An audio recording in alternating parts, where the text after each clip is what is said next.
Yo les bros, bienvenue sur Spatule Bro, je suis le chef, et après avoir pris une gorgée de ce délicieux café Senseo. Ouais, c'est éclaté Senseo, mais quand même. Aujourd'hui, vidéo, petite vidéo news, petite vidéo réaction. Alors, il va y avoir un peu de sel, un peu de médisance, mais je sais que t'aimes ça et je sais que tu vas rigoler. On va parler de news, de quoi? Sur l'univers des films de super-héros, des séries de super-héros cette fois-ci, mais pas que.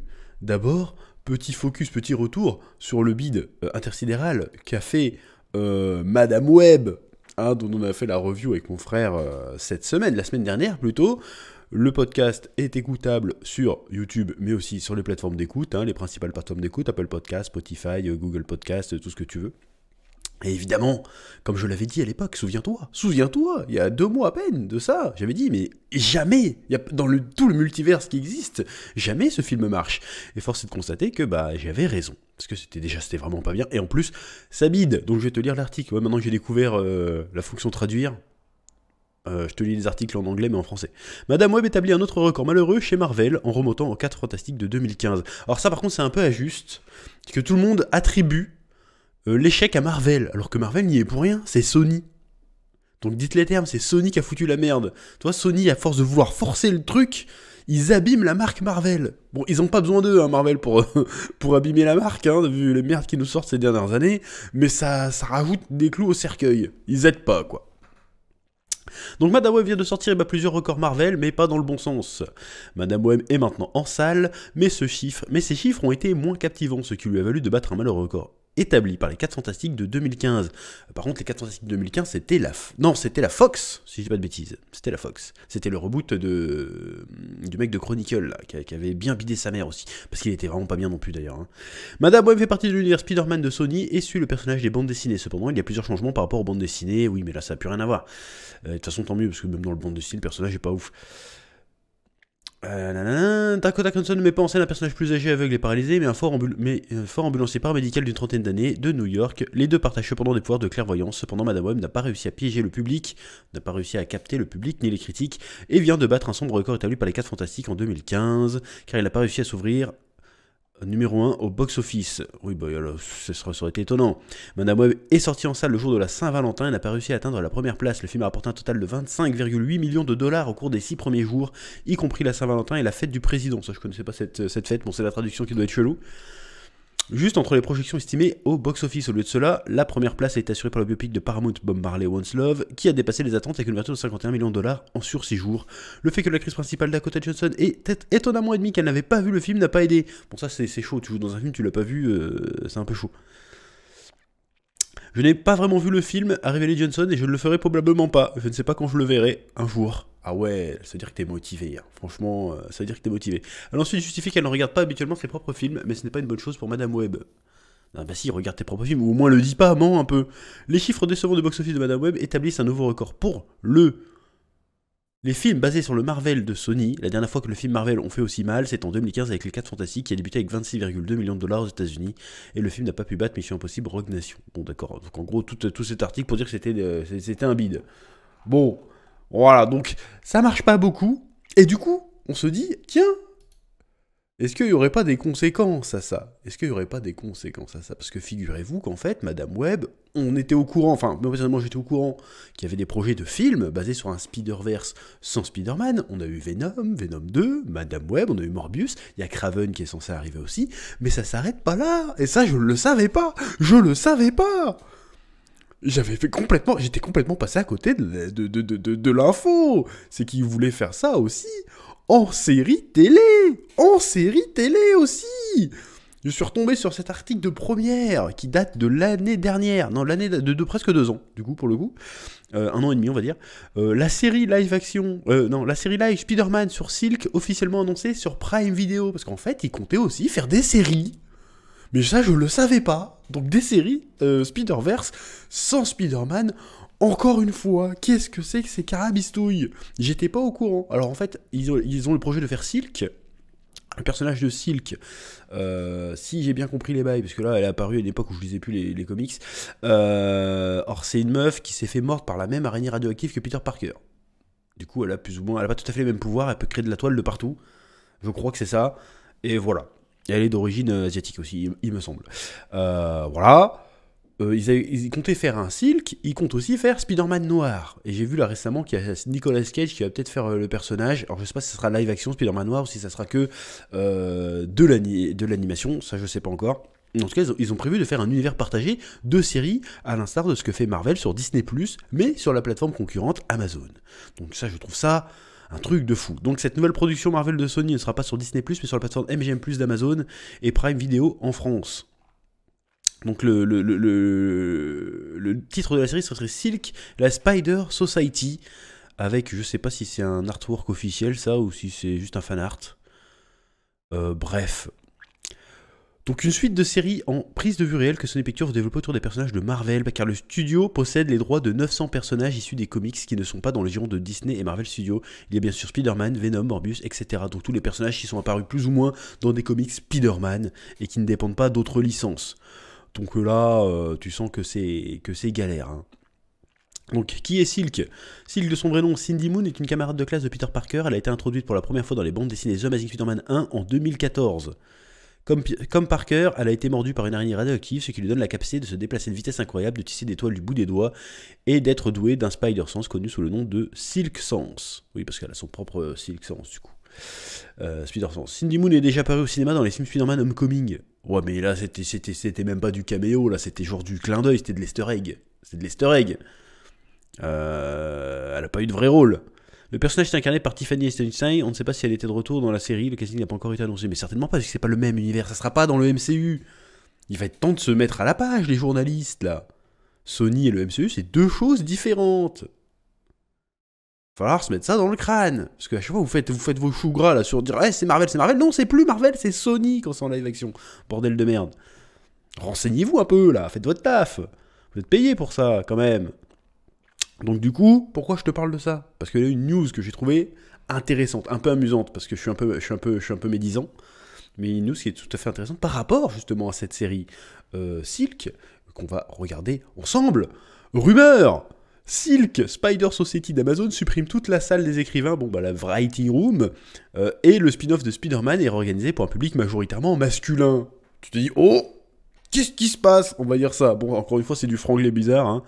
Selon les dernières rumeurs qui parcourent le World Wide Web, le prochain Silk Spider Society d'Amazon a vidé sa salle de scénariste au profit d'une réorganisation massive de fond en comble de l'ensemble de la direction créative de la série. Bon, ça, c'est un fanart, ça, j'imagine. Ah non, c'est une couverture. Produite par Sony Pictures Television en partenariat avec Amazon MGM, la série devrait suivre l'histoire d'une certaine Cindy Moon, une jeune femme dotée des pouvoirs d'araignée, nana, ça on l'a vu, on s'en fout. Notamment, alors que l'existence entière de son héroïne est étroitement liée à celle de Spider-Man, elle reçoit ses pouvoirs du même arachnide radioactif qui est à l'origine de son origine. Bizarre la traduction. Elle est libérée de sa prison souterraine. Oh non, on s'en fout, bref. On ne sait pas encore si le projet établira ou non une connexion avec le Web Slinger ou comportera une apparition de celui-ci. Mais je te fiche mon billet que non. Il n'apparaîtra pas. Il n'apparaîtra pas. C'est ça le drame. Il n'apparaîtra pas. Bref, en tant que telle, toute utilisation du Web Slinger dépend d'un certain niveau d'accord entre les deux, comme le montrent toutes ces apparitions de l'univers cinématographique Marvel proprement dit. Et si un accord a été atteint ou non en ce qui concerne Silk Spider Society, n'a pas encore été confirmé ou infirmé. Bien qu'elles soient entrées en pleine production pour la première fois en novembre 2022, le début des grèves de la Writer Guild of America de 2023 a entraîné la suspension de la série pour une durée indéterminée jusqu'à ce que le conflit de travail, jusqu'à que la grève se termine. Bon, sachant que la série donc a été en développement pendant près d'un an avant de tomber en hiatus à cause de la grève des scénaristes. Donc ils savaient bien bosser dessus quand même en un an, tu peux avancer. Ça c'est certainement rien tourné, mais au moins en termes d'écriture, ça avait dû bien avancer. Après la conclusion de la grève, Deadline rapporte que, selon plusieurs sources, la salle des écrivains de Silk Spider Society cherchait à se remettre en selle entre la mi-janvier et la fin janvier 2023. Cependant, si l'on en croit un récent rapport du média de divertissement The Ankler, ces plans de retour des scénaristes se sont plutôt transformés en plans de redémarrage complet du projet. Relayant les informations qui lui ont été fournies par une source présumée, la rédactrice Helen Lowe a affirmé que non seulement la série avait récemment abandonné toute sa salle de scénaristes, sans sa showrunner Angela Kang et l'un des coproducteurs exécutifs non spécifiés.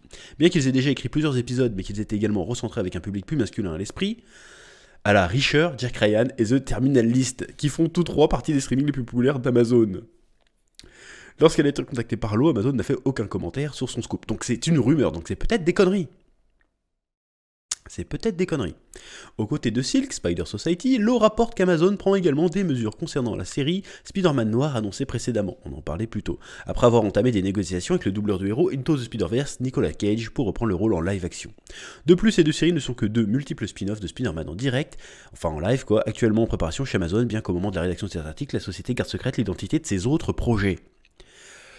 Bon, ça c'est intéressant. Pourquoi c'est intéressant ? Parce que tu te dis, bon déjà, on va parler du fait de faire un Spider-Verse en Spider-Man, c'est absurde. Arrêtez de faire ça, faut arrêter. On s'en fout, faut arrêter. Soit vous récupérez le perso de chez Marvel, soit vous arrangez pour que le perso de Marvel il fasse des séries sur Amazon, soit vous reprenez un autre Spider-Man à côté, démerdez-vous parce que là c'est plus possible. Là, ça commence à devenir gênant. Déjà, dans les films, c'est hyper gênant. Dans Madame Web, on voit Peter Parker qui est né, ils le nomment même pas. Ils peuvent pas, ils ont pas le droit. Ça devient absurde. Comment il s'appelle le bébé ? On n'a jamais la réponse. Pourtant, ils font tout un... Ils te sèment des indices tout le long. Il va s'appeler comment, votre bébé ? Ah, je sais pas, on cherche des prénoms. Et à la fin, vous avez trouvé un prénom ? Oui, on a trouvé. C'est tout, elle dit pas. Ça devient absurde. Ça devient complètement absurde. Comme un Venom sans Spider-Man, ça devient absurde. Tu peux même pas lui faire le sigle de l'araignée sur la gueule de Venom, parce que bah, ça n'a pas de sens vu qu'il n'y a pas Spider-Man. Toi, ça devient débile à ce point-là. Sinon, si vous continuez, ça va faire comme les séries DC. Alors, il y en a qui étaient pas mal. Titan, c'était pas trop mal, Titan, par exemple. Mais ça devenait absurde, parce qu'ils avaient pas le droit de mettre Batman. Ils pouvaient parler de Batman, mais ils pouvaient pas montrer Batman. Ils pouvaient pas montrer la Justice League, ils pouvaient juste les évoquer. Et des fois, il y avait des situations où ça devenait absurde de pas voir la Justice League. Ça devenait absurde. Donc faut pas faire ça, c'est de la merde. Faites pas ça, c'est nul. Bref... Donc pourquoi cette news est intéressante sur cette série Silk ? C'est la headline qu'il faut retenir. La headline est intéressante. La headline c'est... Attends, j'y retourne. La headline c'est... Je la rappelle, Silk Spider Society d'Amazon supprime toute la salle des écrivains et le spin-off Spider-Man est réuni pour un public majoritairement masculin. Bon, est-ce que de là faire un lien entre le beat de Madame Web et la refonte de la série Silk, il n'y a qu'un pas que je franchis allègrement. Là, je tape mon meilleur pas. Là, je fais un bond, un pas de géant, pour faire un lien entre les deux, si cette rumeur est fondée, encore une fois. Ça veut dire qu'il commence, je me demande s'il commence pas à comprendre. Enfin, au bout d'un moment. Arrêtez avec vos trucs, là, votre truc de mettre... Encore une fois, c'est pas le problème de mettre des personnages féminins. C'est des personnages... En fait, le problème, on en a déjà parlé, hein. Le problème, c'est pas tellement de faire des séries super-héroïques ou des projets super-héroïques autour de personnages féminins. Le problème, c'est d'essayer de les vendre comme étant à destination surtout d'un public féminin. Ce qui est une erreur marketing majeure pour moi, parce que je suis désolé, on va me dire non, c'est pas vrai, nana, il va encore y avoir des femmes qui vont venir dans les commentaires. Mais non, mais moi je suis fan de machin, oui, mais toi, d'accord, mais je te parle en grande majorité, en grande majorité. Les trucs de geek, c'est un truc d'hommes. Alors je dis pas qu'il faut cibler les hommes, absolument, c'est pas ça que je dis non plus. C'est justement essayer de segmenter son public en visant le truc.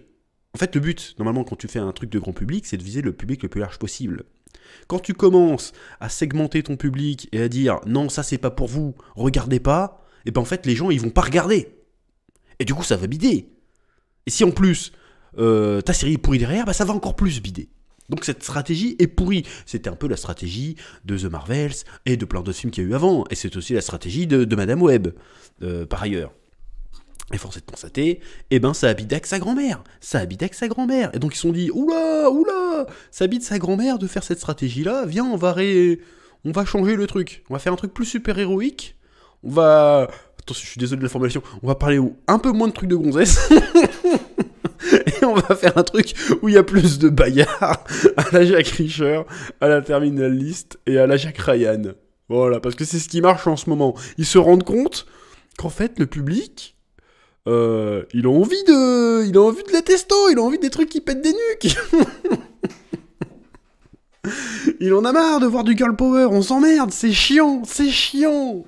Ça peut être bien fait, sauf que là, c'est chiant. Donc ils se sont dit... Tu sais très bien que quand ils se sont dit on va faire Silk, ils se sont pas dit « Ah super, on va faire un personnage que les fans de Spider-Man adorent ». Parce que c'est pas vrai, Silk, tout le monde s'en branle de Silk. Ou alors c'est vraiment les fans hardcore de Spider-Man qui sont là « Oh putain Silk, trop bien, on s'en branle ». Nous on veut Black Cat, on veut... comment ça s'appelle ? J'ai oublié, on veut Black Cat. J'ai oublié le nom des autres, non. Jessica Drew à la limite. Mais Silk, on s'en branle. On s'en branle de Silk. Donc ils veulent faire une série sur Silk, qui est censée être intéressante parce qu'elle a été piquée par la même araignée que Peter Parker. Sauf qu'ici, dans votre univers, vous ne mettez pas de Peter Parker, vous pouvez pas le nommer, vous pouvez même pas nommer Spider-Man, ça n'aura aucun sens. Vous allez devoir créer une espèce de mythologie parallèle qui va ressembler finalement à une espèce de version pirate du truc. C'est horrible de faire ça, ça marche pas, ça prend pas, parce qu'aujourd'hui, quand tu veux faire du super-héros, bon, c'est un standard qui a été imposé avec les dernières années, il faut que tu l'inscrives dans une mythologie cohérente, dans une mythologie qui a du sens. Et si tu fais une adaptation de comics, alors que c'est déjà un spin-off de base, tu fais un spin-off d'un spin-off, sans évoquer le truc dont c'est adapté, et ben ça devient de la merde. Ça va être beaucoup moins intéresser les gens, parce que les gens aujourd'hui sont... Aujourd'hui, les gens ils vont voir un film de super-héros et disent « Bon alors, il s'inscrit dans quel univers ? C'est la suite de quoi ou quoi ? Est-ce qu'il faut que je le vois pour que je comprenne le prochain ?» Alors c'est malheureux, mais c'est devenu comme ça maintenant. Donc là, vous partez avec une épine dans le pied avec votre Spider-Verse. En plus, tous les personnages de Spider-Verse ont plus ou moins les mêmes pouvoirs, donc c'est un peu redondant, c'est un peu relou, c'est un peu chiant. Donc voilà. Donc vous êtes en train de... Et cette news me dit peut-être qu'ils sont en train de se réveiller, peut-être qu'ils se disent on va peut-être arrêter de faire notre connerie, on va peut-être essayer de donner un peu plus aux gens ce qu'ils veulent. Alors je sais que c'est dramatique d'en arriver là, hein, de dire oh, on va faire juste ce que les gens ils ont envie de voir, mais au bout d'un moment ils perdent tellement de pognon depuis quelques années qu'au bout d'un moment il va peut-être falloir se remettre en question aussi. Et c'est un truc que je mets aussi en parallèle avec ce qui se passe chez Marvel, avec notamment la série Daredevil. La série Daredevil qui est repartie aussi depuis le départ aussi, hein. On en a parlé, on a fait la news il y a pas longtemps. Ils ont vu les 8 premiers épisodes, je crois, ils ont dit que c'était tellement de la merde. Ils ont dit non, il faut qu'on arrête de bider. Il faut qu'on arrête de bider, là ça va bider, on va se faire détruire. Viens, on jette tout à la poubelle, on recommence. On fait revenir, on va dire maintenant c'est la saison 4, en fait. Hop, c'était pas la saison 4, c'était un espèce de soft reboot à la base. Non, on va arrêter les conneries. Vous rappelez les acteurs de la... Vous rappelez le Punisher, vous rappelez les acteurs de Netflix. Vous vous rappelez le mec des cascades de Netflix, et venez, on fait la suite de Netflix. On se prend pas la tête. On se prend pas la tête. On fait simple. On fait ce que les gens voulaient. On arrête d'essayer de tenter des trucs à la mort moelle-nœud. On a essayé avec She-Hulk, on a essayé avec toutes les autres séries. Ils ont toutes bidé sauf Loki et WandaVision. Hein, parce qu'en vrai, elles ont toutes bidé sauf Loki et WandaVision. Elles ont toutes bidé. On fait de la merde.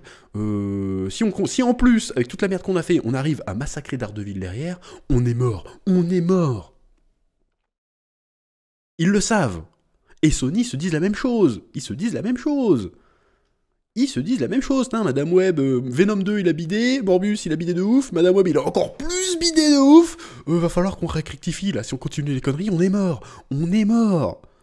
À un moment donné, ils vont perdre tellement d'oseille, bon ça j'extrapole, ils vont perdre tellement d'oseille avec ce truc là qu'ils vont être obligés de le revendre à Marvel. Mais est-ce que Marvel pourra le racheter ? C'est ça la question.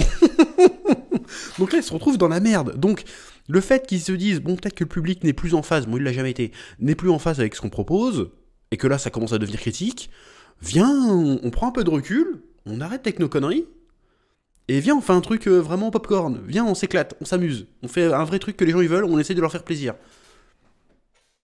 Et on communique là-dessus. Là parce que, là, Daredevil par exemple, je prends l'exemple de Daredevil, on n'a pas eu de news pendant 2-3 ans, on n'avait que des news, des miettes. Et puis tout d'un coup, on fait, tiens, viens, on reboot. Là, tout d'un coup, toutes les semaines, t'as des trucs.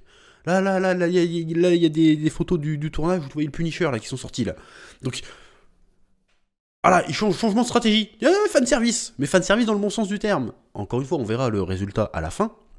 Mais force est de constater qu'il y a un espèce de réveil. Il y a un espèce de retour. Pareil, hein, le jour où Madame Web est sortie, comme par hasard, Marvel a annoncé, ding, le casting des 4 Fantastiques. Est-ce que c'était pas pour contrer le truc ? Parce qu'on va encore... Ils savent, Marvel, au bout d'un moment, qu'à chaque fois que Sony fait de la merde, c'est eux qui prennent dans la gueule aussi. Parce qu'on dit, ouais, le dernier flop de chez Marvel, nanana, alors qu'ils y sont pour rien, les pauvres. Ils sont obligés de mettre en association avec Marvel parce que c'est contractuel, mais en vrai, ils ont aucun impact sur le film. Ils ont aucun pouvoir de décision sur le film. Ils sont obligés de subir la merde que fait Sony. Donc c'est terrible. Donc moi, ce genre de news, ça me donne le smile parce que je me dis peut-être qu'ils se rendent compte qu'ils ont pris un très très mauvais pli. Moi je souhaiterais qu'ils arrêtent leur Spider-Verse de merde ou alors que Sony propose leur propre Spider-Man. Ils ont droit, je pense qu'ils devraient pouvoir le faire. Faites-nous revenir Andrew Garfield et on n'en parle plus. Tu veux faire bander tout le monde, fais revenir Andrew Garfield. Bon en vrai moi tu veux me faire bander, tu fais revenir Tobey Maguire. Mais là, c'est plus la nouvelle génération, le Spider-Man de Sony, c'est Andrew Garfield. Donc tu nous fais revenir Andrew Garfield en Spider-Man, tu le mets dans la série où ça devient le mentor de Silk, là tu peux m'intéresser, là je vais regarder, là je dis « Ah oui, pourquoi pas ?»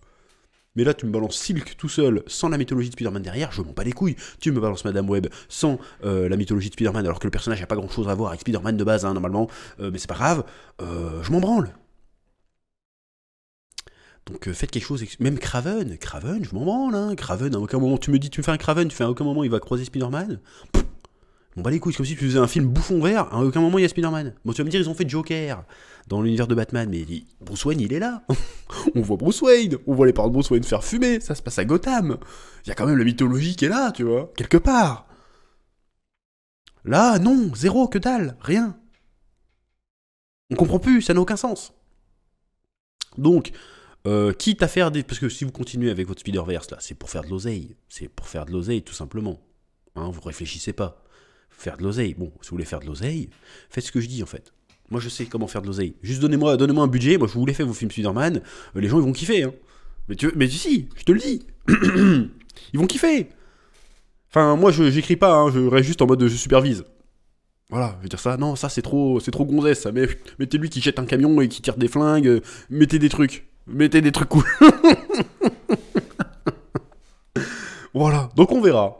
En tout cas, cette news, je la trouve intéressante, parce que tu sens qu'il y a il y a peut-être, je dis bien, peut-être un réveil qui se disent, oh, on va peut-être arrêter nos conneries pour faire plaisir à Twitter. On va peut-être essayer de faire du pognon et faire plaisir aux vrais fans de base.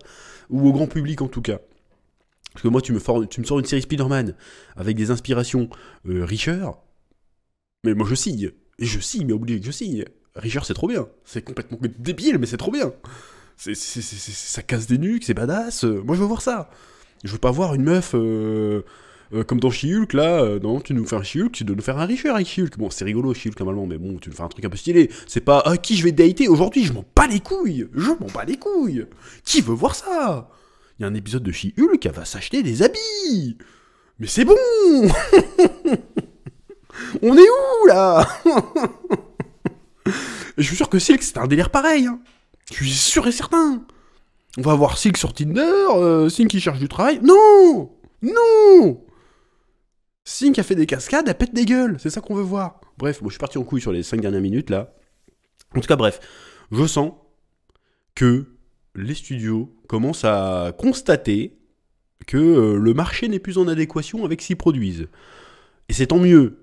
Parce que nous, là, pour le coup, nous, on avait de l'avance. Hein. Moi, ça fait 5 ans que je dis hein, que ça peut pas durer cette merde. Ça fait 5 ans que je le dis, à peu près. Après Endgame, en fait. Endgame, ça a 5 ans, à peu près, ouais.